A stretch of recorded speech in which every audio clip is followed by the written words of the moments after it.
So today on Deep Thoughts, we're going to take a completely different weird tact, and we're going to talk about writing stories. Because I think you probably have a story in you that's just waiting to be told. Now, I promised I wouldn't try to smoke during these things, but I got a cigar, it's left. I got some time. So I'm just going to smoke the rest of this baby out. Try to be aware of when I stop talking, it's a little annoying, so I'll just try to puff real quickly and get through it. So that's my commitment to you. But the cell phone's not on the computer, so it should be good. So I wanted to just take a break because we're always pounding really heavy topics, and I'm going to give you something that's hopefully just entertaining to listen to and maybe just inspire one of you guys or girls to take one of those stories that you have and sort of write it down. And you don't need fancy software. You can get that if you want. I recommend rewarding yourself at the end of the experience so that you can sort of earn. One of the things I do is that if I want some fancy software, I think I need a tech advancement in my life in order to really accomplish something in life. I'll get the cheapest possible thing that can do the job, and I start with that first. And I'll give an example. When I at times have wanted to get back into music, and whatever you played in the past, if you ever played music in the past, you listen to your old stuff and it's usually embarrassing on some scale. Everyone else will think it's great, but to you it's like, oh my God, that's just horrible. I wrote a bunch of music, unfortunately, in the 90s and used a bunch of old keyboards, which at the time were utterly state-of-the-art. And now when I go back and listen to it, it's like, if anyone ever heard this crap, I'd be so depressed, right? Because the sounds are just so tinny and weird, Or just really traditional, old school stuff. And that's why the pros are the pros, right? They can make tracks that are 30, 40, 50 years old with real instruments, and you can play it forever, and they're legendary. That's why they're legendary in my mind, right? I'm just a hack that's made a little bit of money from it. But one of the things I study quite frequently is screenwriting. And what I found in screenwriting, because if you've heard any of my stuff, you've heard me mention, I've even recommended my teacher's book to you guys, which is Robert McKee's Story. If you're gonna watch this or listen to this, and you have the ability to open up another window while I'm talking, you can go to your favorite audiobook store or even physical bookstore and look up Story. That's all. It's the entire name of it. And it's written by a guy named Robert McKee, McKee. The guy is utterly brilliant. And if you talk to people that write screenplays who are very successful, usually they have an immense level of respect for this guy. You don't necessarily need him to write a good story, but I started writing screenplays a long, long time ago before I really knew what I was doing. I was using a guy named Sid Fields, who's another great teacher.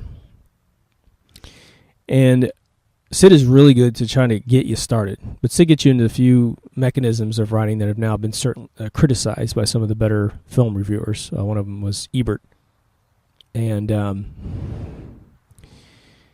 from Siskel and Ebert.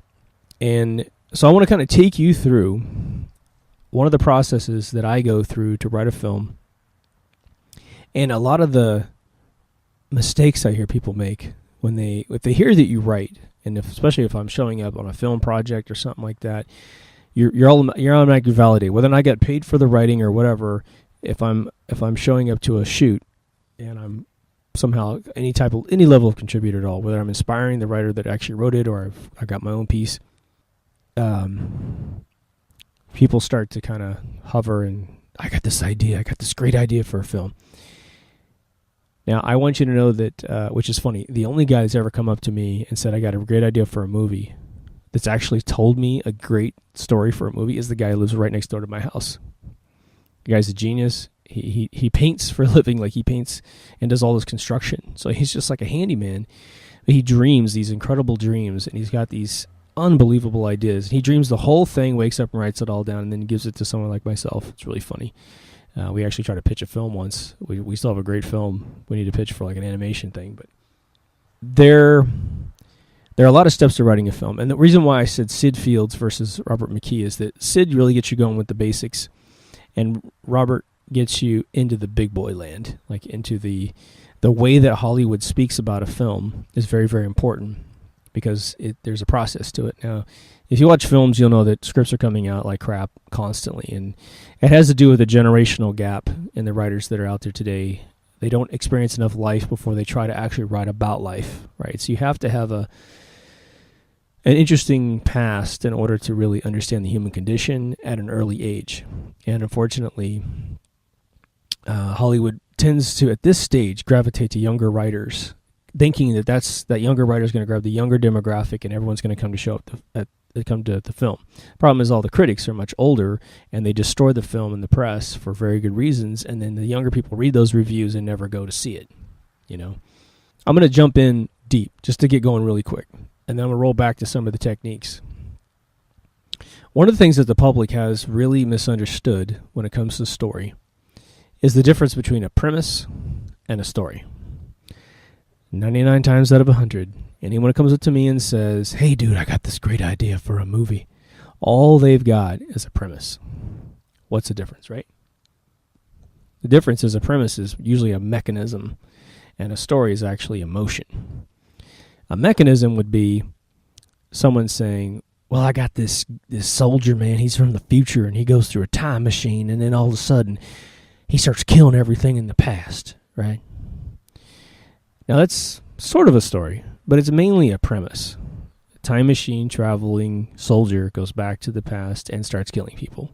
But why does anybody give a shit about that story? That's where the story comes in. That's where the emotional part of what I really call the story arrives, right? To tune up that example, Terminator was not just about a robot that traveled from the future to the past and started killing everybody. It was very specific. He was trying to kill John Connor, a child, right? He was trying to kill the mother of the unborn child, if you go all the way back to the beginning. And all of a sudden, everyone cared about this woman who was a good person who had been trapped by this freaking crazy robot that had to have this invincibility to him, right? And nobody knew he was a robot. And every time he ever walked in a place, he cleaned up his tracks by killing everybody he ever bumped into, stealing clothes and guns and motorcycles and all kinds of stuff, right?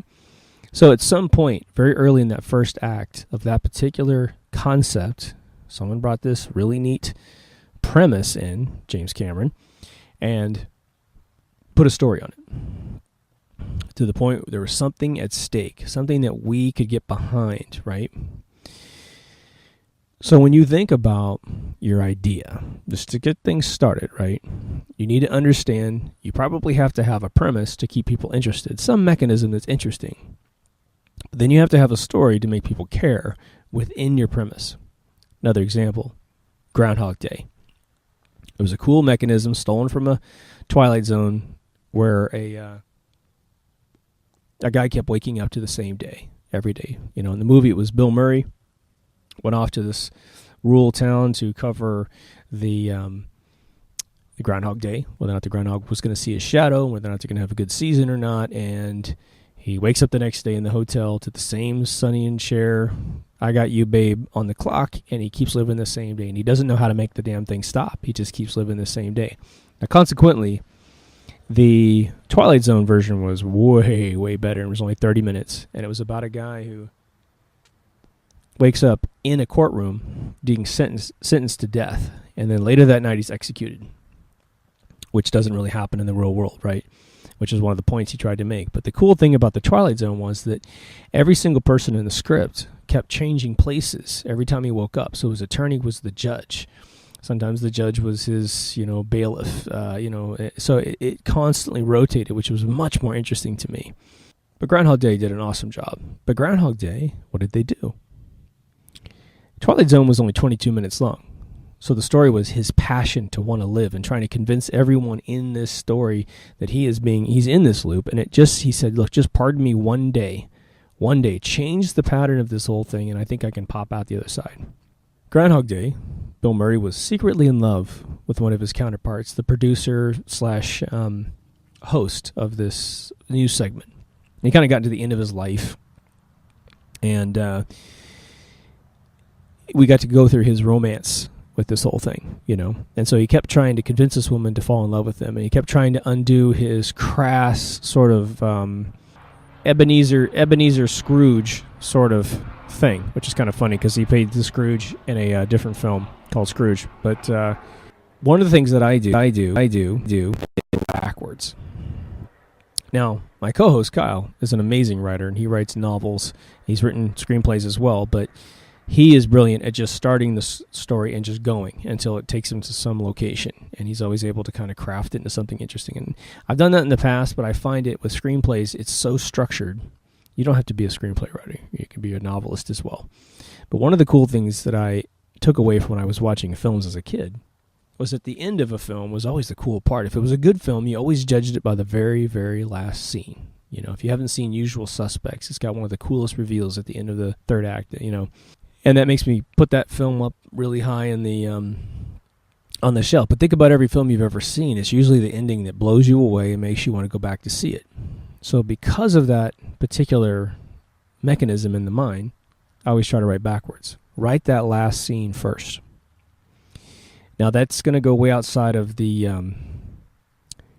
teachings, unless you know what they're trying to do in the teachings. So I'm going to get to that too.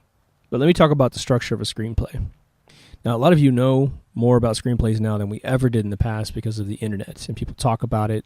You'll hear that Kyle and I, when we talk about a film, we're always naming off the acts, and there's actually a little twist to the whole thing. Back in the 80s, I would say, scripts had kind of been boiled down to a formula for the previous decades, where you had what's called a 3-act play, essentially. And in film writing, if you read Sid Fields' books, you're taught that the first act is exactly 30 minutes, second act is exactly 60 minutes, and the last act is exactly 30 minutes. But it's sort of a dangerous way to write films, and I'll tell you why. When you follow Sid Fields' technique, or anyone else teaching what's called the 3-act play technique, they typically will warn you that the second act's the hardest thing to put together. And just to kind of define each one of the acts, your first act is your setup. It could be as chaotic as you like, and it doesn't have to be, in reality, it doesn't have to be these page lengths, but if you're getting started and you're not a pro yet, I would adhere to these page breaks. It used to be so regimented that the studio heads would want to take your script, open it directly to about page 28, and they would read from 28 to 32, and they would look at the climax of your first act. And if you didn't have it perfectly written to climax at page 30, then they would toss your script because they can't read out the scripts that come in, quickly. And so they want to have you, even if your film's going to change after you turn in the script and they rewrite it and they move all the time signatures around so the act, the first act actually ends on page 16. When you submit, you want to submit in a way that actually is ready for reading, right? And I'm going to get to treatments before the end of this because right now in Hollywood, nobody really wants to read a script, and that's the other bummer. You might get to be really good at writing a script, but they want to actually read a kind of about a 10-page treatment of the whole film. They want to get in and out really, really quick and see the whole thing. And it also tests your writing because you're going to have to write very, very, very abbreviated and very powerfully, right? So your first act is all about the setup. It's to tell the audience both your premise and your story. What's going on in this story, mechanically speaking? Like, what's your plot mechanism, right? Again, time travel could be your plot mechanism. This is how I'm telling my story. Without time travel, I can't tell my story. So just kind of always keep these buddies the whole time through, right? Then you have to make sure that your audience understands what's at stake here. Why do they care about your film? Why is it interesting, right? In the Twilight Zone episode where this Groundhog Day thing was happening, you're watching this guy go through court, get sent through death row, and then executed in the tiny little teleplay format that's 22 minutes back in the 50s, right? It's still that way for a 30-minute script, and the reason why it's 22 minutes is they have 8 minutes for commercials. You don't really understand what the hell's going on, and there's no real buzz in your brain until he dies in the electric chair and is reborn in the courtroom. And you start to see people all switched around, and all of a sudden your brain goes, oh my God, this is utterly cool that this guy is in this weird loop. So at that point, they got you. And that would be the end of a first act in that particular teleplay. What's interesting is if you know this mechanism, where about 30 minutes into a film, you know what's at stake. It's all a mystery unraveling. It's all super interesting until the end of that first act. And then you've got your second act to get through, which is the toughest part if you're going, especially if you're going with a 3-act format in your brain. And I'll explain that in just a second. For those of you who've seen the old movie Stargate, their first act was priceless, where they had dug up this artifact, they put it into a laboratory, they had re-electrified the thing, reconstructed it, and then they go through the thing at the end of the first act, and they're in this other world. Now, the problem is they couldn't figure out a second act to save their soul, and so you went into this weird desert, and it was like a slave colony. It was just boring as hell once you got into the second act. So your first act, you'll find if you're a new writer, it's actually pretty easy, pretty fun to get to 30 pages. You'll be like, man, this is easy. I can just write movies all day long. The tough thing is this next 60 minutes that you got to digest.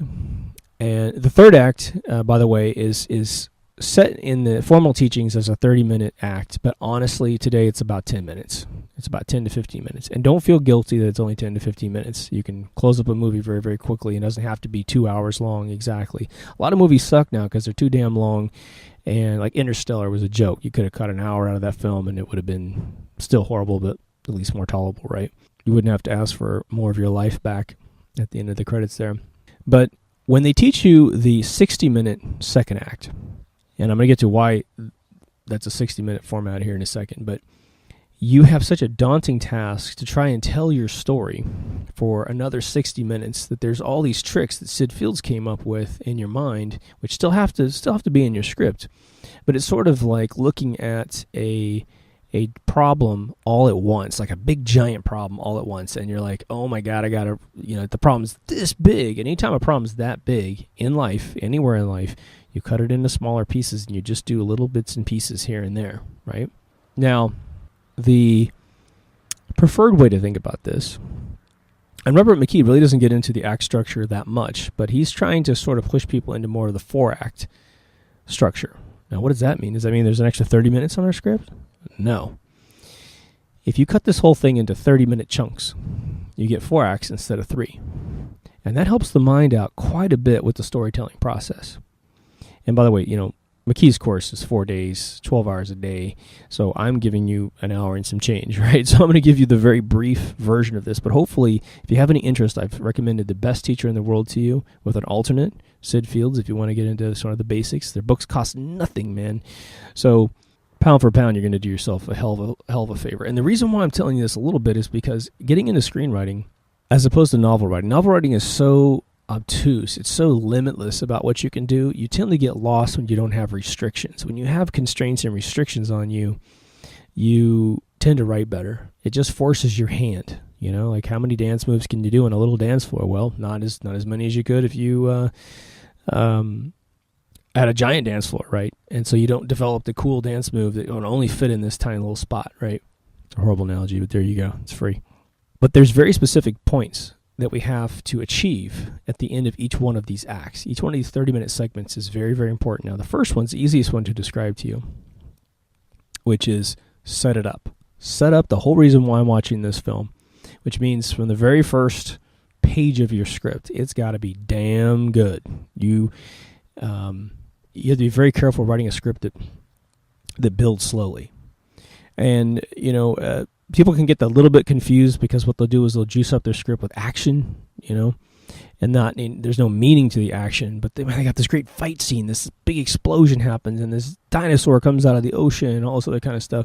That might work if you got a reader who understands their audience, understands, we're looking for the Michael Bay sort of like explosion fest. But for most readers, they're looking for something that really engages the heart, no matter how robotic, or whatever your script might be. But again, it's pretty simple for anyone out there with no experience to understand what I'm saying. You get the point. In the second 2 sections, I'm going to finish up this discussion in a 4-act format where each act is 30 minutes, going for an hour and 20 minutes. Each page is a minute. Each page is a minute in our time and frame because we actually think and talk slower, probably because we're toxified or something. And the reminder is that Casablanca is a 167-page script, which was performed in under 100 minutes because they talked faster, we thought faster. The movie's a classic because the audience watched the hell out of it and understood it, not because they were stupid.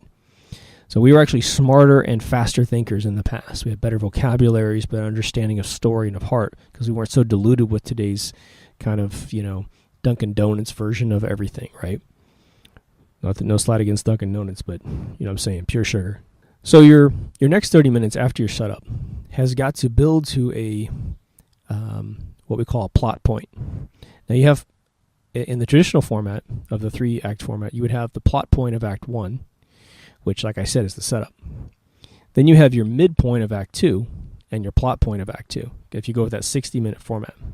If we change it up to the 4-act technique, then we have a plot point of Act 2. What this means is that your main characters, which you're typically going to have some sort of protagonist, which is the good guy, and some sort of antagonist, which is the bad guy, they're going to have to kind of come to a head and have something revealed at that 60-minute point from start of the script, right?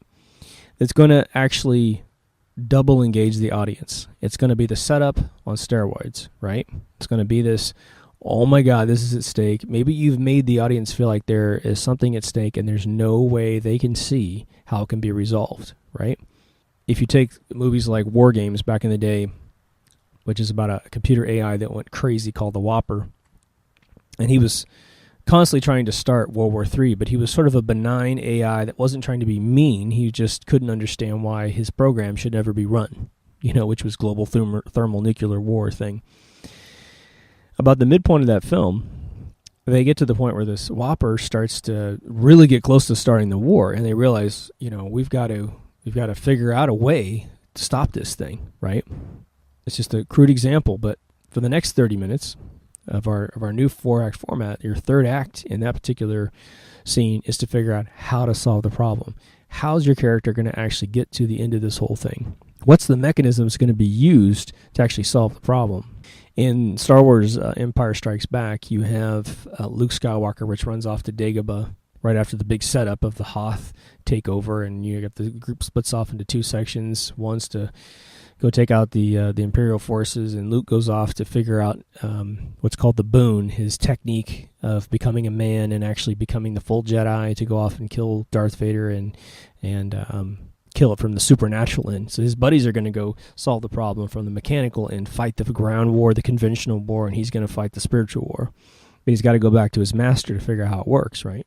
Well, you have a situation there where he actually, during his training, he starts to see the future. Yoda starts teaching him how to see the future, and right away he starts to see this impending doom that's going on, which the Emperor and Darth Vader actually had figured out was going to lure him to them. The whole thing was to lure Luke into this trap where they could freeze him and get him out of the way. So he leaves Yoda in the center of this film and hauls ass to Cloud City to try and save his which turns out to be his sister and Han Solo, right?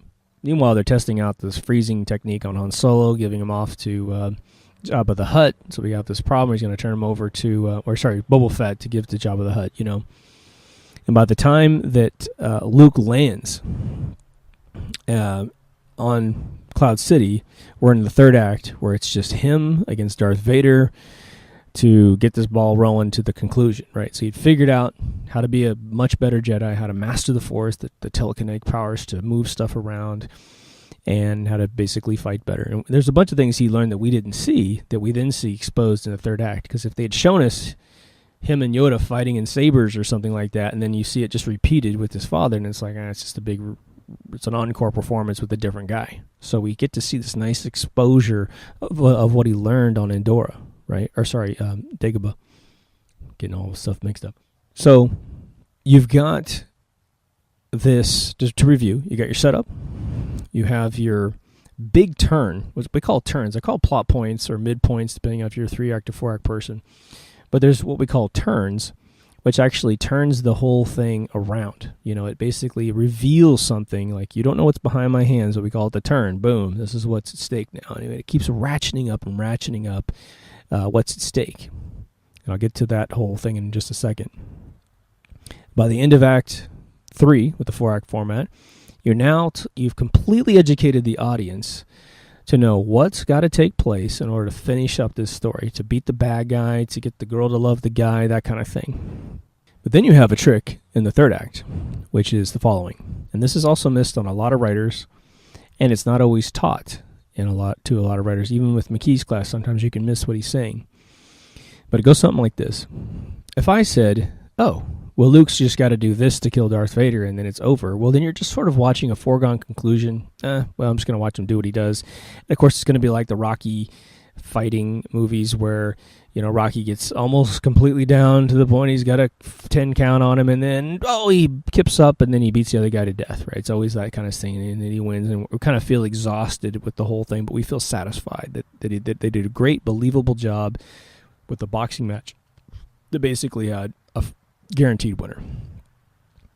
But your writer, if they do a good job, and the films that you actually love the most go like this. They exhaust every idea that you set up in the audience's mind. As a good writer, you're sort of cluing the audience in the whole time as to this is what's going to happen. This is what's needed in order to finish this script up, this story up. So we exhaust every single thing that the audience has been set up to believe will conclude the story. And then you introduce something they never thought of. But if you do your job right, you've given perhaps the more astute watchers that other thing, or they deduced it themselves. You didn't quite connect the dots for the audience, but through deduction, you gave them an ability to deduce it themselves. And that's where you offer them an ending they had never thought of, which is obviously, if you're a good writer, super interesting and super fun, what someone might describe as super cool, right? I have to be careful about giving movie examples at this point because I'd be giving spoilers for great films. So that's your basic structure. Act 1, Act 2, Act 3, Act 4. So Act 1 is setup. Act 2 is the big, giant increase in all of the elements that are at stake in the script, the penalties by which this universe you've created in this script will suffer, either an individual or group of people, if they don't solve this problem. And then that last section of the middle part, which is Act 3, you somehow develop the solution that will actually get the job done. And then the final act is all about watching it occur, giving them a false ending, not the blatant false endings that you see that which you criticize after the film, but one that's like, wow, we've done everything we can do, and what's left, One of the greatest films you can watch, in my opinion, is a movie called Blade Runner by Ridley Scott. And its third act is essentially a duel between your main police officer named Deckard and this robot, this android named Roy Batty, who's this battle bot. He's played by Rutger Hauer. You have Harrison Ford against Rutger Hauer. I mean, it's Harrison Ford's finest hour on film, bar any Star Wars, bar any Indiana Jones. It is his finest hour. They're going to make I believe, a sequel to it. It's already been greenlit. We'll see if Harrison can do it. I hope he can. But at the very end of this thing, you have this big battle royale, and anyone watching this film would go, well, geez, how could this cop outwit an android that's a battle bot, right? And they get a couple shots on each other. Harrison Ford gets his trigger finger busted. Rutger Hauer takes a shot in the ear and takes his ear off, and they fight to the very, very end. It's a bit of a spoiler alert if you haven't heard this part, but I gotta show you one example that you might have seen. It won't ruin the film for you at all, trust me. The whole premise of the story is there's a bunch of robots that have a couple of years to live. Like, I think it's a 4-year lifespan. And at the 4-year lifespan, they just shut off because they're too dangerous to allow to continue to manifest their own consciousness, because they're going to get insane. That's essentially what they figured out, was that they hadn't quite figured out the brain perfectly. So they get a little bit insane. In order to protect society against them going renegade, they give them a 4-year lifespan. Well, 5 of them break free from a mining colony and head back to Earth. This is all pre-story at the very beginning of the film. And this Deckard guy is what we call Blade Runner. He's the guy that's supposed to kill these androids when they show up. It's his specialty. Just kills androids, not people. But he's got to figure out who's an android and who's not. So that's your premise. So I'll leave the story to you, but to watch the film. But in this third act, you have this big battle. All the other robots are gone. In fact, right at the beginning of the third act, Pris, this beautiful android, is killed. She's kind of already gone berserk. Her circuitry isn't working really well. she's sort of going insane because her friends are dying, but she's also just going insane. She's at that last precipice of life. But Roy is sort of going insane as well.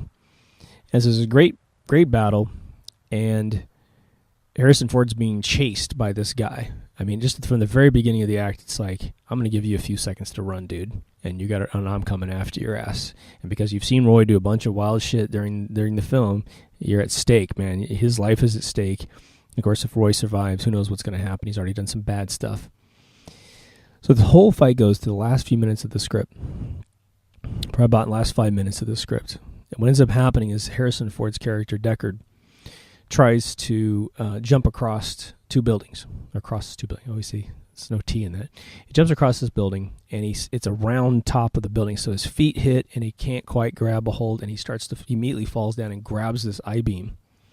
He's just literally holding it with two hands. He's already got a busted finger, two fingers. And Roy, being the superbot, just runs and jumps over and lands. And there's no robotics on their bodies. They're just human. They even bleed this weird blood. It's actually red blood. Because in all design of the Nexus 6 robots or androids, they're just as human, more human than human is the slogan you're going to hear in the film. But Roy's watching Deckard almost die because he keeps, loses his hand, his grip. He's just hanging on by a couple fingers, and right at the last second, Deckard falls. And just as he falls, with his amazing structure in his body and his amazing reactions speed, Roy grabs him, just grabs his forearm. And he just grabs him and he pulls him up from certain death and pulls him over onto the roof and drops him down. Something you never thought was going to take place. And it's always raining in this futuristic world. It's supposed to be Los Angeles 2019. So far, we're not going to be like this place. But they recently remastered the film, and they edited some scenes and fixed some screwball effects and that kind of stuff. But they should have rolled the whole movie up 100 years, and it would have been good for young people. Because now when young people see 2019, they're like, what? It's like a couple years from now, right? But the magical thing that happens in this script is that Roy has a turn of heart. Roy, in the last moments of life, values not only Deckard's life, or not his own life, but he values Deckard's life. And he knew he was just within minutes of dying himself, and so he's like, this is pointless. This is pointless for me to kill this guy. He's not doing anything to me. And so Deckard is sitting in a pool of water, it's raining on him, and he's just watching Roy, and he doesn't know if Roy's going to kill him or what the hell the deal is. And Roy, shirtless, wearing some Speedos, had managed to catch a dove, and he's sort of holding this dove. And he just looks at Deckard, and this is where the film gets amazing, because he delivers this dialogue, which is 50% which was what was written down, and 50% Rutger Hauer made up on the spot. And I will tell you this, of all the films I've ever seen, this scene might be one of the best scenes caught on film of anyone giving a very short monologue about the value of life. And I'll just let you see it. He just recites utter poetry to this guy, to Harrison Ford's character, about what he's seen in the universe, and he's like, I'm going to die, man. And he goes, I'm not going to totally destroy the dialogue for you, but he said something to the effect, I'm just going to paraphrase, I know the words by heart in my mind, but I won't destroy the poetry you're going to hear if you see this film. But he essentially says, everything that I've experienced is just going to disappear. And what a sin that this amazing life I've lived is being cut short. And then he just looks at him and he goes, time to die.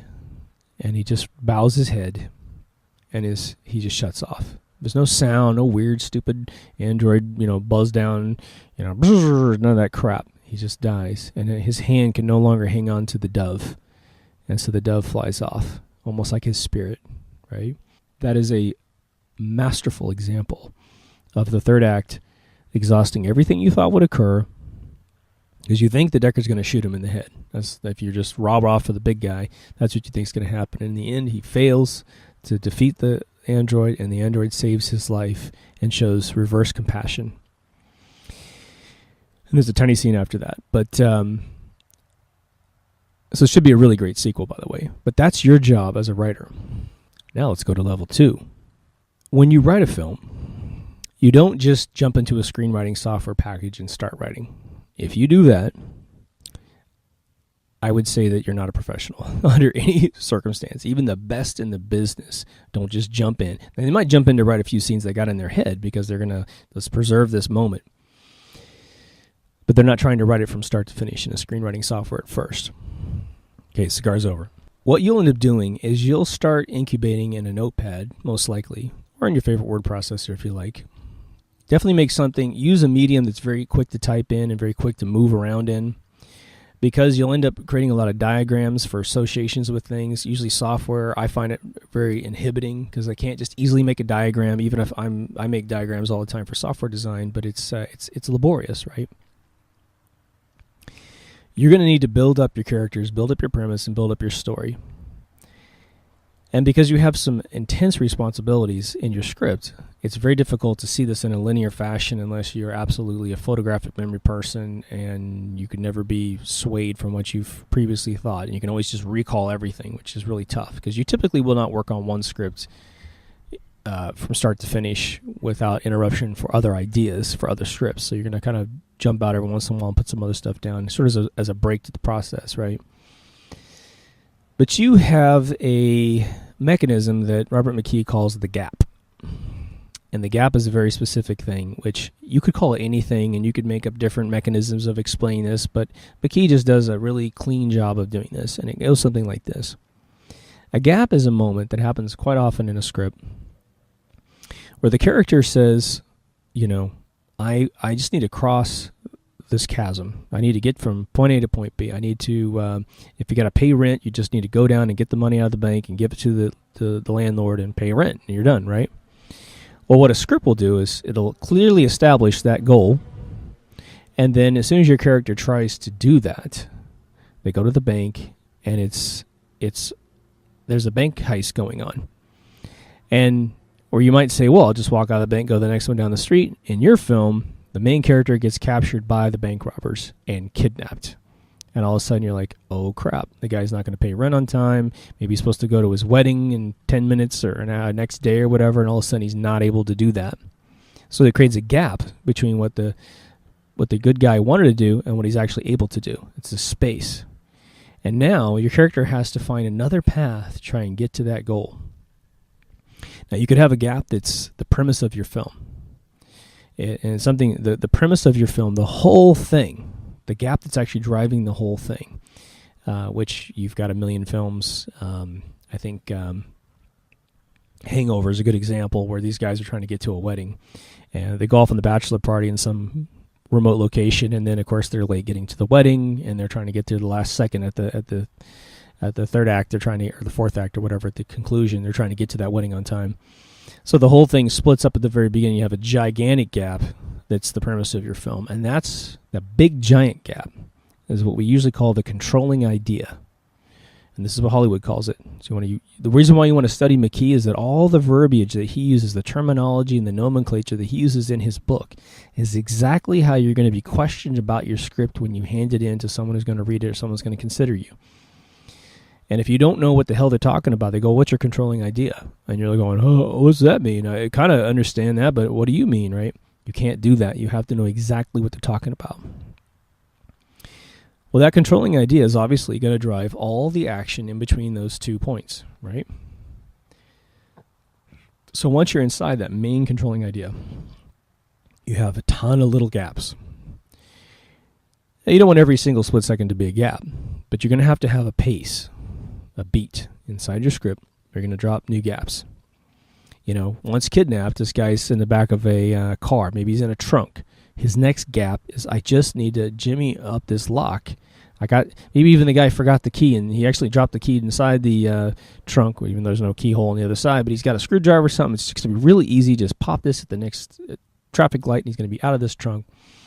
Except he goes up to try to undo the lock, and he breaks it off.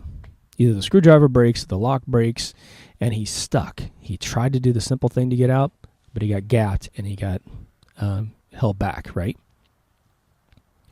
Now, your goal as the writer is to perfectly pace your gaps so that each gap is more intense than the next gap, more at stake, more crazy, more amazing than the previous gap. If you create a gap that sinks below the previous gap, your audience is going to start getting bored. And that's what happens all the time now, right? You also need to understand the pace of the action, right? You're going to have to give them some tension and release. Just like classical music will build up to a bunch of tension, a bunch of minor key stuff that feels weird and feels like something's at stake. And then, of course, you'll launch out into a major key transition where everything's positive, like happy birthday keys, right? And you start feeling a little bit of relief. Doesn't mean your gaps can't get bigger and bigger and bigger, but you're going to build your gaps to the point where some of them are like, Tarantino's beautiful at this. Tarantino's one of the most masterful writers in all humanity. He creates these gaps that are not only just phenomenally interesting, but they actually constantly get more intense. But he'll put comedy in his gaps to make those gaps actually, his tension and release is usually, his tension is someone's getting murdered, someone is getting tortured, or you think they're going to get murdered, you think they're going to get tortured. And he puts sort of a comical spin on things where you actually have a chance to laugh and kind of breathe off that tension in your system. And this is, most writers do some format of that, but he's one of the best ones on the planet at doing it. And of course, it takes the director to direct it properly, to pull it out, and the actors to portray it properly. But your goal with all the gaps is to create this curve, up, up, up, up, up, up. And then, of course, you have, just like a car jumping off a ramp, you have all this tension of trying to drive the right speed, to hit the ramp perfectly, to get launched. And then there's that beautiful sweet spot of uncertainty. What's going to happen after the car leaves the ramp? You're almost in like suspense. You're on what we call the edge of your seat, right? You're like up on the edge of your seat going, oh my God, what's going to happen? You feel your biology changes for a split second where you're like, oh my God, what's going to take place? Now, Michael Bay creates thousands of these in one film, right? But if you write your film right, no matter what it is, whether it's a love story or an action thriller or a comedy, there's usually some point in the third act where that launch happens, where everything that you've gathered throughout your story and everything you've clued into your characters comes together, and it's the make or break moment. Is it going to work? Now, again, with the false ending or the ending where you give them what the audience, what they think is going to work, and you gap that, right? The audience thinks, say, if you just do this, it's going to work out. You gap it in a way where it's the launch, and it misses the target. But somehow, the car, even though it rolls and spins and turns and skids out, it's still drivable. And whatever your guy's got to do, he gets to his destination, or girl, whatever, right? So understand the gap. One of the reasons why I want people to buy the book story, the physical copy of the book, is that all these illustrations are actually inside the book. And the other thing that's actually inside the book, which I'm just going to make a footnote on because it would be way, way too intense for me to actually describe it to you, is essentially how to build the genre of your film. And it's, I almost can't touch this because if I do, I'll have to get into the discussion, but there's a lot of opposing states of mind, that you have a good versus evil sort of thing, right? You want to have the opposing force perfectly represented in your script. So whatever emotional category you're going to write into your script, you need to actually have the opposite being represented by your other force. Your antagonizing force has to come in with the opposite force. The more lasered in you can get in your pre-writing regiment, the more this will be very, very powerful for you. So without getting into that, I'm going to give you some of the steps that I do to write a script so that maybe it helps you guys out. I studied all the scripts of Star Wars because I thought, well, that was really successful, wasn't it? And I wanted to know generally what Lucas did when he wrote a script. And I think as I grew up, I realized that his writing, he's only as good as his ideas, right? So I give him a lot of credit for the Star Wars films, and I'm not a huge fan of everything else, but that doesn't mean I really understand what he did. Maybe I just don't have any interest in it. But here's what he said in an interview once. He said he usually writes 12 to 14 scenes for the first 30 minutes, and then he writes 24 for the second 60 minutes because he was going with the 3-act format, and then another 10 to 12 for the third act, for this 3-act version. So I would put it to you this way. Every 30 minutes of your script, try to come up with like 12 turns in your script. 12 very important things that have to occur in your script. If at any point you can take something out of your script, then it should be removed from your script, and you should put something more meaningful in that slot. And I'm going to get into turns in 1 second here, because there's a really intense turn mechanism that is very important for your script, and it's the most advanced. It's going to be like our level 3 of the conversation. So let's put a button in that, and we'll come back. But what I do first with any type of script idea is I go in and I create four categories, Act 1 through Act 4. And I know that before I can even contemplate writing, I have to have 12 bullets in Microsoft Word or Pages or whatever you use ready before I start writing. And you can create these bullets and beat them up for years before you ever write. I've been on projects where I needed to create the script very, very quickly. The last full-fledged script I wrote was about the Irish legend of Cuchulainn, and it's very interesting. It's a sort of virgin birth savior who comes to save Ireland during a very tumultuous time in their history, where Connacht and Ulster are actually fighting each other. And it came to me very quickly, and they said, write this thing. I was working with a very good friend of Chris Hemsworth, and they were like, look, we think he can do this film, and it'd be really cool. And since he got greenlit for the, he did Snow White and the Huntsman, right? And so we couldn't do this. He couldn't actually be in this type of film for a while, because he's kind of cleansed out of being this big, rugged, hero sort of thing. But this is sort of a Conan type film, which is really cool. And I never heard of the story before. So the guy brought me, I kid you not, probably about 10 inches of 8x10 sheets out of Wikipedia, out of a bunch of people's personal blogs about the subject, because there's a ton of debate about this character. And then he had another stack of books on top of that, which I had to go through. And I had to personally make the decision of which part of this guy's lore I was going to actually stitch together. And I did a ton of research on the fact that the Irish actually had his story very clean prior to the invasion of Britain into Ireland. And when Britain took over Ireland, they went in and kind of destroyed the hero. They took a bunch of folklore from all kinds of history, even Middle Eastern history, and stuck it on top of Cuchulainn to make him sort of like a bad god. He was sleeping with prostitutes and all this other stuff, and they just made him lesser than their god, which at this time and to this day is really the queen. The King's Church, right? Catholicism, right? And Jesus. And so I had to intellectually read all this stuff and keep it in my head and sort of weigh out, okay, would this go to that? And, is this kind of keeping my guy in that heroic realm versus the bad realm? He can't all be good, because no one's going to just watch a movie where this guy just constantly succeeds the whole way, right? So we had to kind of give him disadvantages here and there. But what I ended up doing for about 5 months, this is a fast write. This is, for 5 months I was creating those 4 sets of 12 bullets, and kept reviewing it with my guy and saying, look, do you like the way this flows? Do you like the way this flows? And then I would have to explain out the bullets to him and portray the script to him just in a face-to-face meeting. Say, well, this is the way I'm seeing this come out, and then at the end it's like this, and so we got down to the kind of the what I call the script outline. And you can write that in any product. You can write it on a manila pad if you want, right, with a pencil. But you have to get these basic groups done before you can write. And that's just step one, right? Consequently, I'll give you a footnote. One of the things you want to be very careful about is when I wrote my first script all through the 90s, when I was just trying to get this, before I met McKee. And this is why I think McKee is so amazing, because all the stuff I had to teach myself after Fields, McKee just teaches you. So why screw around for a decade like I did and just get the goods, get in and get out and write your script. But pacing is a big deal.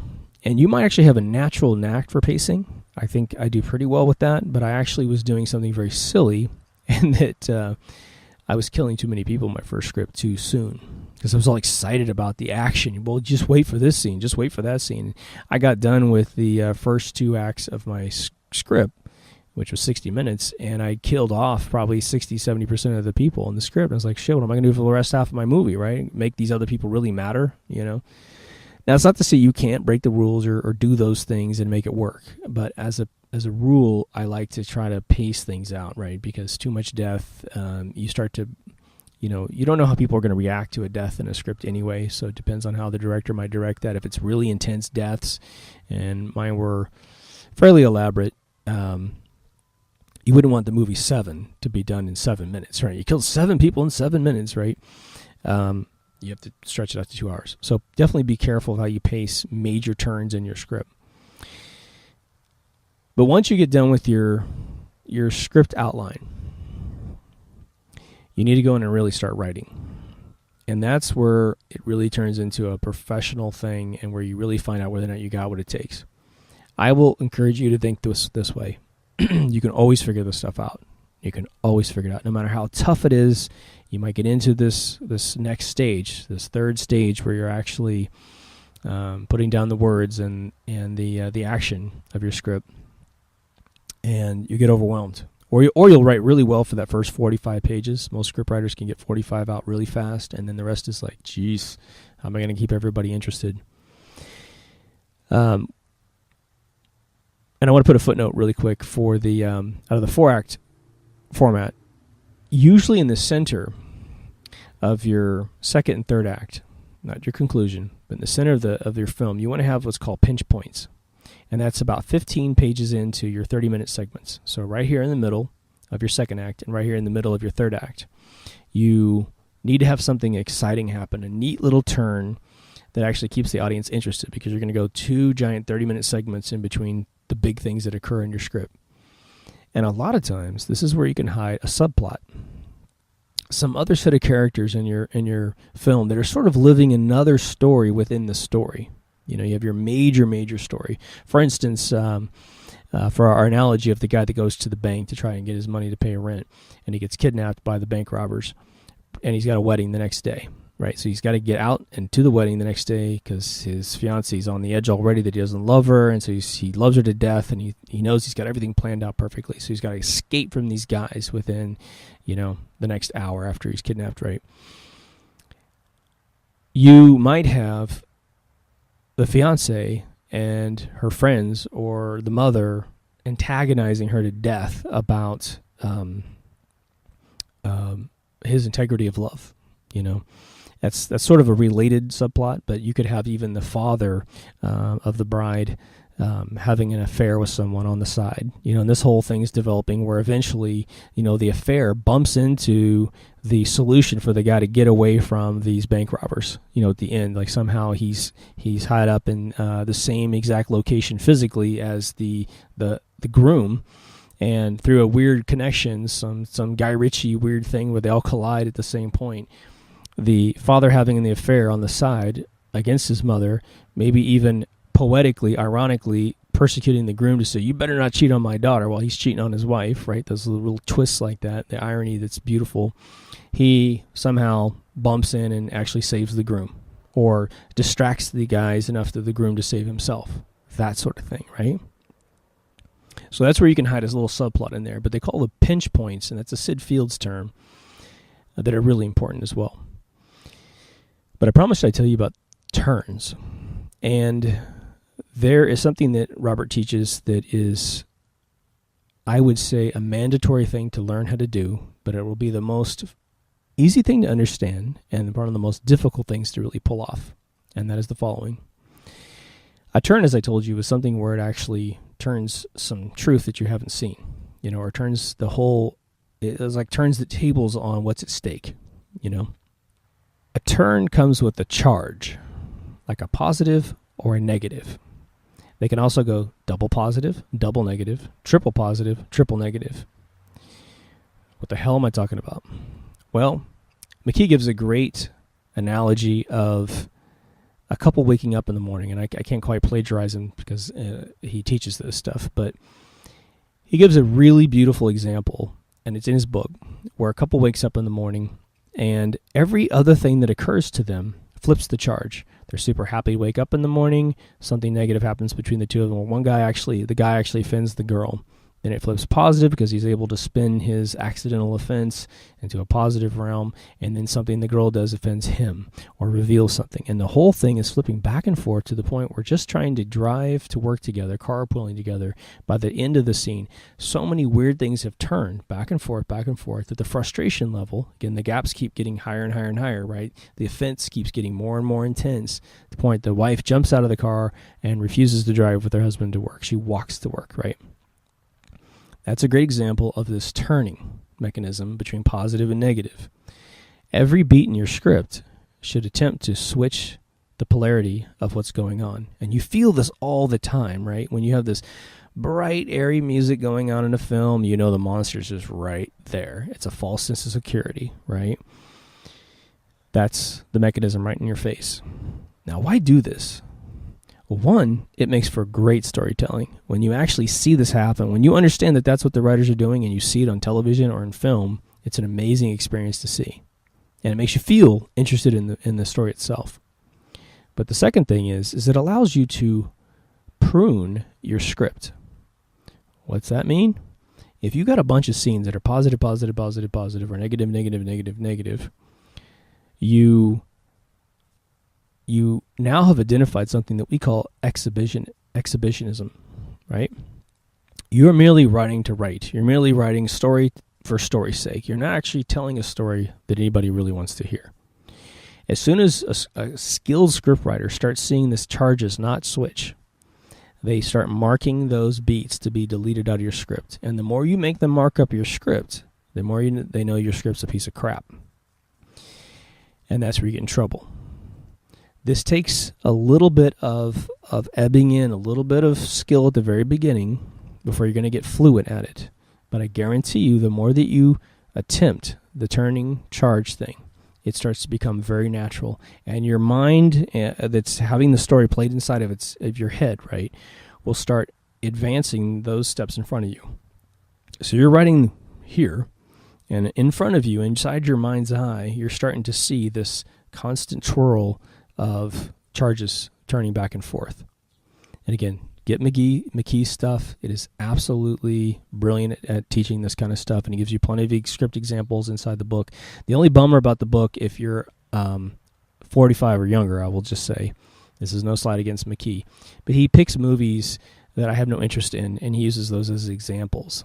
But if you really just relax from I would never watch this movie, and just get into the examples, they're actually beautiful examples. They're perfect examples of what he's trying to say. It'd be nice if he updated the book and brought in some more modern films for us to analyze. But that's what he does a lot with his script writing class too. The double negatives are very interesting, and usually they have to do with making sure the audience feels like there's a lot at stake. You know, when you go to double negatives and triple negatives, that means things just got worse, and worse. Breaking Bad is a perfect example. The name tells you exactly what it is. It is a format of writing where in the story, what couldn't get any worse always gets worse. And you'll see the gaps. You know, if you just watch the first 3 episodes of Breaking Bad season 1, they have a scene in there where they accidentally get, they're trying to create methamphetamine inside this trailer, this RV. They keep driving out in the middle of nowhere. And eventually a couple drug dealers figure out what they're doing, and they essentially insert themselves in the process, and they tell the two main guys, look, you're going to make drugs for us. We're going to sell them. You're on our turf anyway. And of course, the two guys are like, it's just a matter of time before we kill you, but they don't say it. Well, eventually they do figure out a way to kill these two guys, which is your first sort of positive spin to the negative, that they're going to actually have to give up all their money to these punks. But as they kill them, it's a positive, and the negative is they have to get rid of the bodies. And so our main chemist guy tells the kid, look, you got to go to the store and you have to get plastic Rubbermaid things with this particular model number on the bottom made of this specific stuff.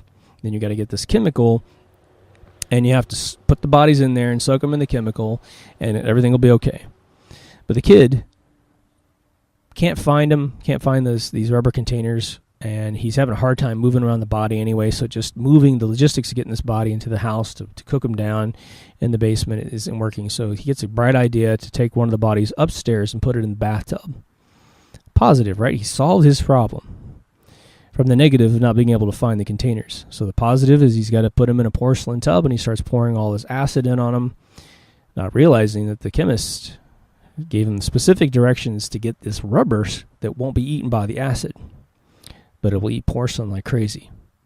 So the guy's a school teacher, high school chemist teacher. He comes home to this kid's house and he says, okay, where are we with these disposing of these bodies? He's like, dude, I've taken care of it. And he's like, I got him upstairs in the tub. He's soaking in that acid. And the guy looks at him like, you put him in the tub? Really? I told you to get these rubber containers for a very specific reason. I didn't give you model numbers for no reason, man. No sooner does it supposedly turn positive that he's actually told him this, it turns back negative. He says, look, you just screwed up, dude. We're going to have a huge problem. And they look around, and the ceiling's starting to sweat underneath this bathtub, which is ludicrously located right over the hallway, but it's perfect for the script. And then the double negative is that this freaking tub eats through the ceiling and splashes down all these body parts all over the hallway, right? So you have this super double negative going on that now they got to clean up this giant mess, which could be the triple negative, right? You got to clean up this gigantic mess. So, oddly, it didn't eat through the floor again, right? But anyway, that's a perfect example of the charge system being flipped back and forth to create a whole writing style of a show called Breaking Bad. And I have to say, from start to finish, they kept that format going forever, and it was a beautiful way to get excited every time something started going bad. You knew something horrible was even next, right? So you're sitting there living in the beautiful mind's eye of this writer who has labored to figure out, how could I make this worse? How can I make this even worse for us, right? And they always delivered, which is really cool, which is why the show was so freaking famous, right? And not to mention everyone directed and made the film fantastic and acted in it beautifully. But it all starts with the story, right? Now, I promised I'd tell you about treatments, and I don't want to go too long with this, but treatments are now becoming the big deal. I'm very fortunate to work with some brilliant heroes of mine who made the films that changed my life as a kid. And I've been in these very privileged situations where I'm invited into these really coveted circles, and I've been able to see and invited into the process. We're trying to solve the problem of, how do we sell this script? We have an amazing script right in front of our face. Everybody in the room sees it. Most of the people in the room, besides myself, have taken films from start to finish, and they become cult classic films, legendary films, right? And so we know we have the muscle in the room, the mental muscle to make it happen. Even if someone in the room has to direct it, we got that muscle too, right? And experience doing those major feature film things. But what we found was, turning in the scripts to these readers and these studios, well, they sort of pretended like they read it, and they kind of glide through it. And what they'll do is they'll have you pitch the story to them. Well, they'll read sort of the highlights about it, sort of this paragraph. McKee will teach you how to write a 3-sentence paragraph that is the controlling idea, and then a couple extra sentences just to say, this is just reinforcing the controlling idea, right? If we did our bank robber skit, our bank robber script, we'd basically have that being the controlling idea in the first sentence, beautifully written, and then we'd maybe write that subplot where the father is off having an affair and it all collides with some Guy Ritchie thing. Well, the treatment is sort of a business model of your script. It's hard for me to tell you exactly how to write one because there's a few different philosophies, but what I've found out is that you do have your 3-sentence pitch right in the very beginning of your treatment. You typically will make it look fairly graphical. So the more you can make it look pretty, it just, people have dry days in the studios, believe it or not, and they need to have just a little bit of a bump. A lot of times telling them which actors you had in mind for roles will help, even though they may never be able to cast those people. It sort of lets them understand, well, okay, so they want Chris Hemsworth to be in this script. Well, we don't have a contract with Chris. He's already Thor, and he's already all these other things. So he's going to be really expensive. But we got this other actor in here that can do that role. So they'll substitute it in their mind. And while they're reading the script, it starts to behave a little better in the mind, right? So what I typically do in my next section is I start dropping in screenshots, headshots of these actors that I would like to play these roles. And I simply explain the role. Left, right, justify, kind of go back and forth, divide up the script, really nice. You want to get your protagonist out fast, your antagonist out fast, and all the supporting roles. Don't go crazy, right? Do about 6 characters at most, right? Because at some point, there's only so many registers in the mind that can actually track something, right? For those of you who don't remember, before cell phones, telephone numbers were largely 7 digits. We didn't usually dial area codes because it cost too damn much money to call a different state over. So area codes were sort of like something you'd look up. What's that? New York was, I think, 212, right? So don't go overboard on that. Now, your next major area is about a 10-page treatment of your full 2-hour script. And again, we shoot for 2 hours. You don't want to have to you don't necessarily have to write it to 120 pages. In fact, most of the studios beg you to stay around 90 pages. Just get it out quickly. If we're going to know if we want to make your film, and if we want to make your film, we're going to go out the extra mile to write any more content than we actually need. If it's a big giant franchise, they do write the whole thing out typically. But if you ever buy a script and you look through and you're like, oh my God, this is Transformers, it's 260 pages, that kid on the internet's completely wrong. You're reading the final script. You're not reading the pitch script. You will never read a pitch script unless you actually have someone say, this is my pitch script, right? So trust me, they don't want to read a lot anymore. Reading is in little tiny Facebook post chunks in most intellectual minds nowadays, unfortunately. But what you do with your next 10 pages, it's not just some paragraph thing. It's a double-spaced treatment of your entire script. And I have learned through trial and error, and I've had some really amazing people read my stuff. Ron Howard's people read my stuff. Some of the guys that did The Black Swan read my stuff last time around. So I've had some very professional minds read this stuff and give me beautiful critiques back. And what I do is this. I write one sentence, double space, one sentence, double space. If I absolutely have to, I'll let it wrap one time. And I try to take it all the way out to the end of that next sentence. If I can't bring a sentence all the way around and wrap it to the end, I try to cut it down to one sentence.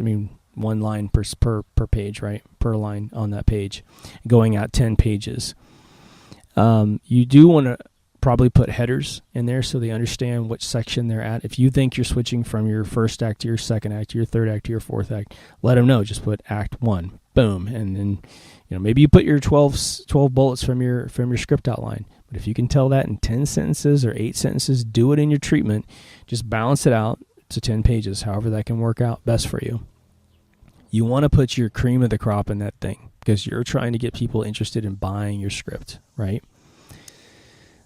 Now, after that, or before, depending on how you want to write this, you want to give them some logistics on the demographics. I like to put all that stuff after they've had a chance to read 10 pages, knowing that an intellectual, even if they like my story and they're really enjoying the 10 pages, they're going to go, all right, I dig it. It's cool.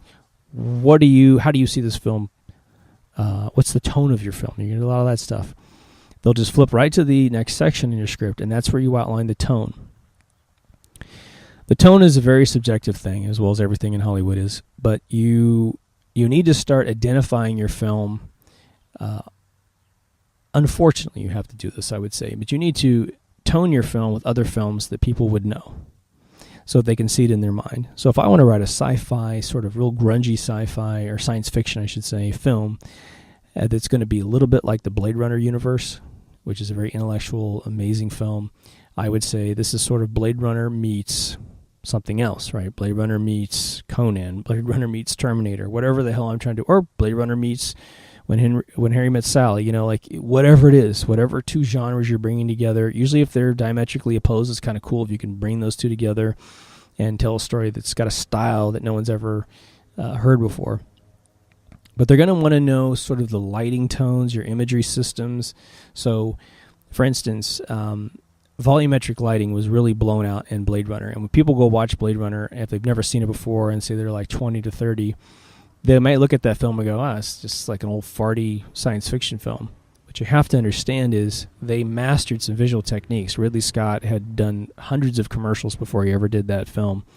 And, of course, he did Alien before he did Blade Runner. But blowing a bunch of smoke in a room and then punching a light through it so you could actually volumetrically see the light punch through all the fog. That was something that had been done several times in old films like Casablanca, for instance. And what he had done is he'd taken this film noir, this sort of dark French film, sort of gumshoe detective format of an old 50s, 40s, and 30s film, and he pulled it way into the future. And one of the phrases that was attached to it in one of the great books on the film was called future noir.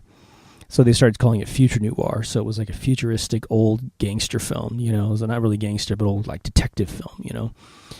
So anything that's super important that gives tone to the way that someone would see your script,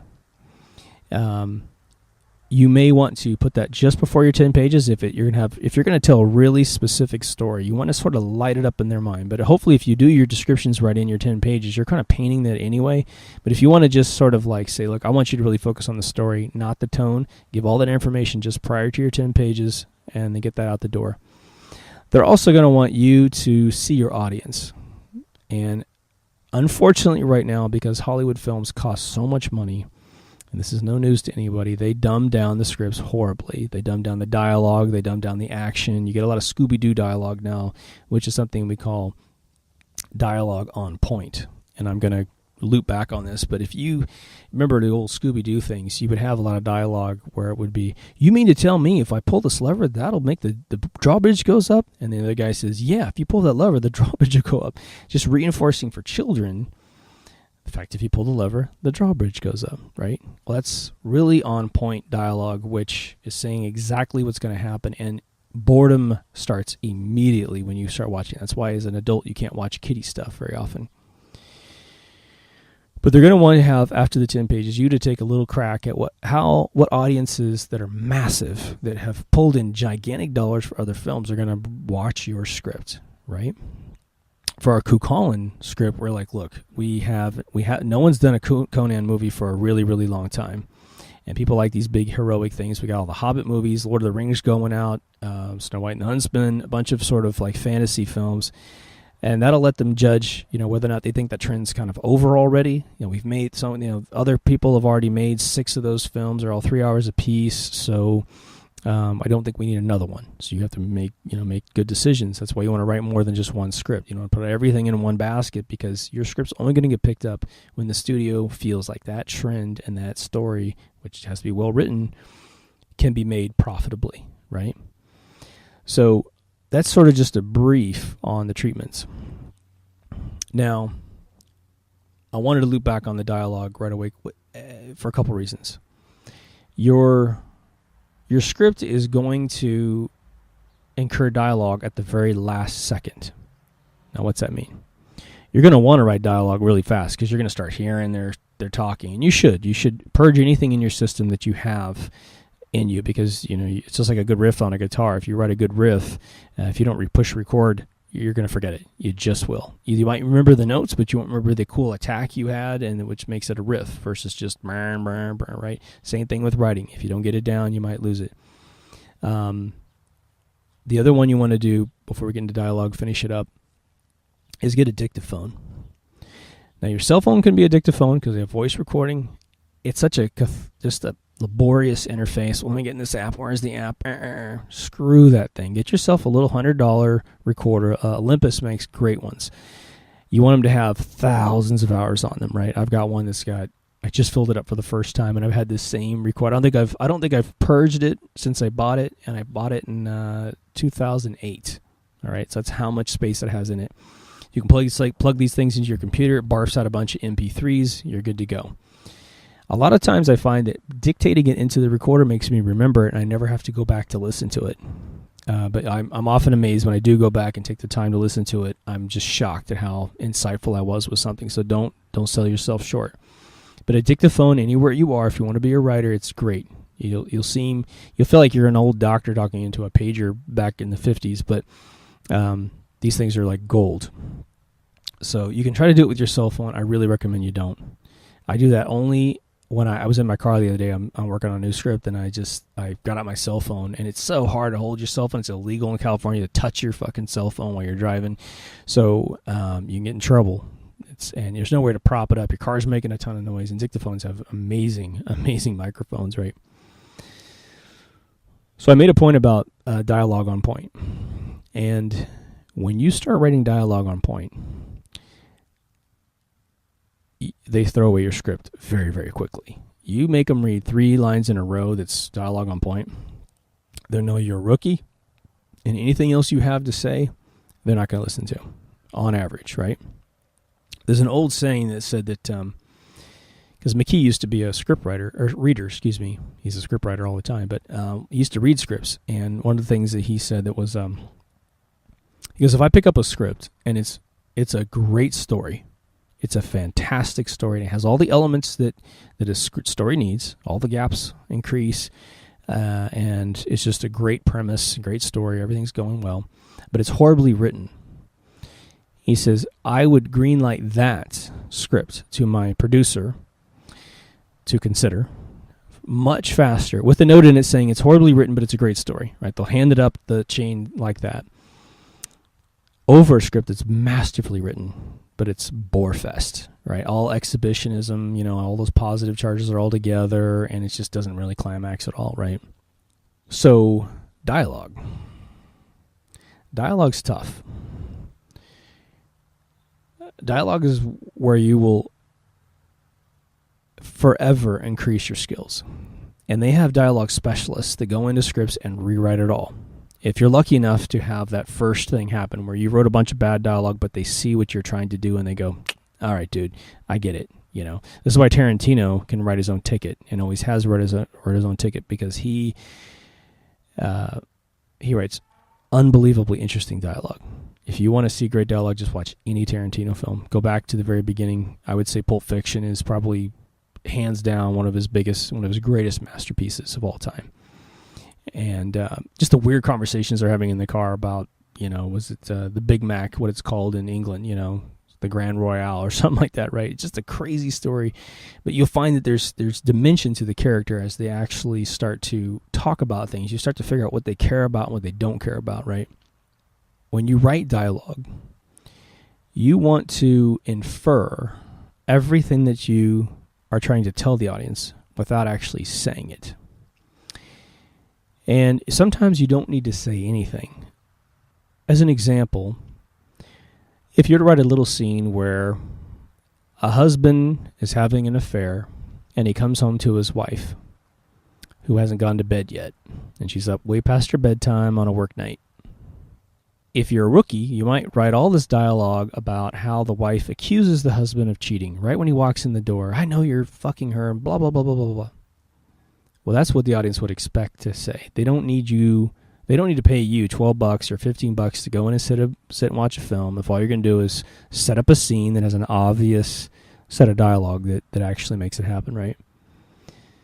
But the interesting way of doing this would be to say that the wife is going to talk around the subject matter, letting her husband know, I know you weren't working late at work, right? So she might say something like, I'll give you a low-hanging fruit example, where she might say, well, you must be really busy at work. Or you might,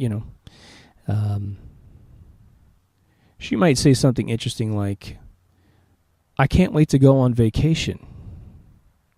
And he says, what are you talking about? Honey, vacation? Are we going on a vacation? And she says, well, with all these extra hours that you're working, you must have a really lucrative commission check coming in. Boom. She set the guy up. Now, he may have already thought of his wife saying something like that because he's a conniving guy, right? So he might come in and say, well, it actually wasn't, it's not like that. My, one of the guys at work lost his wife, and or his wife got sick and he had to go home from work, so I had to pull the extra hours, right? So that's just an example of how you can say something without actually saying it, right? Without actually saying it on point. So as you write dialogue, you want to always sort of talk around the subject matter. And I'll give you one of the greatest examples is the movie Casablanca, which Robert McKee will teach you like crazy. If you ever take his course, he spends the last day briefing us on Casablanca, and then you watch the movie for 3 to 4 hours straight. And he stops the film constantly. And it's the most interesting thing you've ever seen. You will never have realized how beautiful and amazing that film is until you watch it with him. But there's a scene where, and just for those of you who don't know anything about the film, Casablanca is a fake place that they created in Eastern Africa, East Northern Africa. And it was this holding city where during the Nazi occupation of Europe, they also occupied Casablanca, which was sort of a French province, I think, and it has a bunch of refugees that have actually fled out of Europe, and they're all looking for tickets and visas to fly out of Casablanca to get out of Nazi-occupied territory. So you have Humphrey Bogart and Ingrid Bergman, who's a woman, who used to be star-crossed lovers back in Europe, and they were supposed to get married. They're supposed to run off in a train, leaving Paris right as the Nazis were occupying. It was going to take them outside of Nazi-occupied Germany or Europe before the Nazis completely swept over France. And Humphrey goes down to meet her, and she doesn't show up. So he disappears to Casablanca, buys a nightclub, and he just basically soaks in his drink the whole time, right? And at the beginning of the film, we kind of establish that Humphrey Bogart owns this place. He's got a kind of a booming thing, but he's sort of just somber. You know, he's got his heart broken at that level that destroys a man, a real man, right? But to his surprise, Ingrid Bergman's character walks in with her husband into his club, and he is just blown away. He's like, "Oh my God, my ex-fiance lover is here, and I can't even put it into words. What is she doing here? Well, who's that guy?" Comes to find out that she actually thought her husband died back in Europe, and so she was willing to marry Humphrey Bogart because she thought she was a widow. And then she finds out that he wasn't dead, that he was merely in the underground, and that he actually survived this attack. So she found that out the night before she's supposed to show up at the train station, and so she, as a loyal wife, sticks with her husband and just writes him a Dear John letter. Or he doesn't even write it, just doesn't appear, right? So then you have this conflict in the film where he's trying to say, "Where the hell were you? And why are you shacked up with this guy?" But instead of saying anything like that on point, there's this interesting scene where Humphrey Bogart's character is a legend in Casablanca. So wherever he goes, he gets first-class treatment because everybody wants first-class treatment at his club. And there's a vendor that's selling a bunch of knickknacks and scarves and things and cloths and to make dresses out of and that kind of thing. And they meet each other at this marketplace, and they go through a little bit of dialogue where they're going to communicate really for the very first time. They're not occupied by any of their observers. Her husband isn't there. None of his patrons are watching him. And so this tender moment where they can actually have a conversation.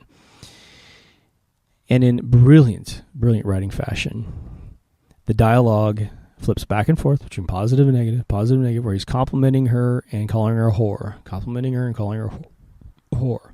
Meantime, she's defending herself, saying, "You're a drunk, da-da-da," back and forth, and I'm not a whore, right? But if you watch it, you would never pick up on the fact he's insulting her very being, and she's throwing it back just as hard. It's this amazing scene. Strong woman, strong man. And they're both kind of torn, but she feels bad because she knows what she did, but she knows she did it for the good reason. He's still trying to understand why she did what he did.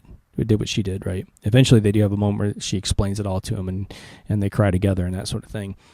And the ending is really cool.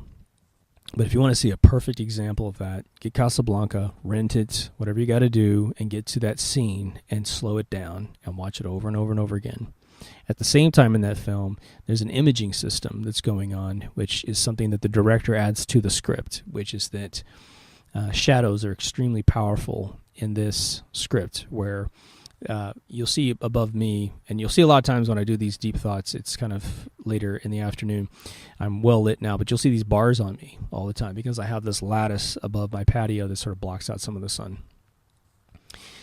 The director uses these lattices all over the film to signify that they're trapped inside Casablanca like bars. And it's always shadowy. It's either a shadow on the wall, it's shadow on the people. She's either wearing a stripy black and white pattern, which is the old symbol for what they used to make prisoners wear. So if they ever escape from prison, you'd be able to see that they're a prisoner, right? Or they'd be naked, you know. At the same time, every time they shoot Ingrid Bergman and her husband, because there's this weird tension between Ingrid and Humphrey Bogart, they will put an object between her and her husband, signifying like this bar right here, this patio thing. If I was Ingrid Bergman, her husband would be on this other side, and it's always a divide between them in every shot. So there's all this brilliance going on to symbolize the metaphor of the relationships of what's happening inside the scene. Now, something else that's happening in the film, which you hear all the time very blatantly in Hollywood today, which is a little more subtle back in the old days, is that there's a lot of music being played. Play it again, Sam. That line is from Casablanca, which is their song. They have this song, and he can't usually hear it without getting really emotional, and he'll torture himself by having his piano player play it. But they'll play songs that are even in other languages that Americans don't understand. But when translated, it's exactly what's going on in the scene, the metaphor of everything that's going, the tension in the room, right? Now we write musicals, kiddie musicals in Disney, they're right on point. It's a whole new world, that kind of thing. But back, if you're writing adult films, you want to make this more metaphorical, right? A symbol of what you're trying to say. So that's sort of a crash course. Let's just call that part one. Maybe if there's any requests, which I doubt there will be, but if I think of anything else to kind of shovel on that, I'll make another section of this. But I wanted to give you the utter core basics and some of the paths that you can travel to get out there and write your own stuff. It's sort of important that we resurrect storytelling, because storytelling has been a way to wake up society on many, many levels. Just even the empathy that we talk about that's non-existent today. If you can write a great script that teaches the public the value of empathy without saying the word empathy, right, that's on point. If you can somehow figure out a way to get people to feel more compassionate for each other, instead of just little YouTube videos of something great happens in the real world, those are good too. But move that into fiction, wrap it up, juice it up, blow it up. You might find you have a lot of skills that you don't know you have, and you need to understand some of the greatest writers in the world never had any experience in professional training. I think one of the more interesting novelists, Anne Rice, had a very traumatic thing happen, which I believe she lost her son after 6 months of life, and she was destroyed. And she, as the story goes, she locked herself in a room in a really beautiful, palatial kind of plantation mansion with her husband, and she had to write to get all this darkness out of her, and she became this incredible writer. She didn't write anything about the exact loss in her life. She wrote vampire stories and really reimagined the entire franchise of vampires. She must have had this in her, and that just catalyzed it out of her system. So you probably have a lot of really cool experiences. Dabble in all of them. Write them all down. Write treatments down. One of the most sobering things you can do is pitch it to your family and friends. Just pitch the 3 lines that you might come up with. The controlling idea to say, would you be interested in a story where this took place? And you'll be interested that if you had 10 friends, you're going to have 3 of them say, oh my God, yes, concept A is the best. And your other friends will go, concept B is the best. And your wacky friend will love like the craziest thing you have. And they will genuinely be interested in reading what you come up with, right? But follow those steps and realize that sometimes this thing can take 2 years to come up with the bullets that actually make up your dialogue. If you get frustrated or bored with one of your ideas, simply come up with another idea and write more bullets. You'll find out that one script will teach you things about yourself and teach you things about writing that will feed back to the one that you had problems with. At any one point in time, I'm probably working on 4 to 5 concepts. And then I go visit my friends who write films, and they have their 4 to 5 concepts. So when you do start the dialogue process, it goes very, very quickly if you do your research. I wrote my last film in about 6 weeks after I started. It's kind of slow, but I had to constantly review what I was writing with my partner to make sure that he was good with it, right? But you can sit down and just flush it out, because it's just a matter of executing the dialogue, and it's the most rewarding thing in the world when you have your treatment finished, your outline finished, and you're like, man, I know what I'm telling. I know the story I'm telling. And once you tell it to yourself 4 or 5 times or 400 or 500 times, you're going to find other story elements you could put on there to juice it up, to make the gaps even bigger and better. And you'll find subplots you never thought of, characters you'll invent, characters you will get rid of, scenes you'll destroy that you thought were your favorite scenes. It's like your favorite scene, but everyone reads it and gets bored to death. Don't be afraid to delete. That's what McKee will teach you. If you are interested, dear God, buy story. And I would suggest my ultimate suggestion is get the paperback book for all the diagrams inside, because he's going to start talking about some relationships between emotions that if you don't have the diagrams, it's a little bit tough to hold in the brain. But that'll put you out maybe $19, something like that for the book, maybe even 15 nowadays, I don't know. And then get the audio book, which is anywhere from $20 to $30. He reads the book, so you actually get to hear him. He's very engaging, alpha male guy. He's great. He's no nonsense dude. When you go to his class, I've seen him find very famous producers, $15, $20, $30, and he finally steals the guy's phone for texting, or if anyone's phone makes noise in the room. You do not just ask questions until he asks the audience and points at you. You don't get to talk. So he's a super serious guy, and that's what you want behind you when you want to get super serious with your time.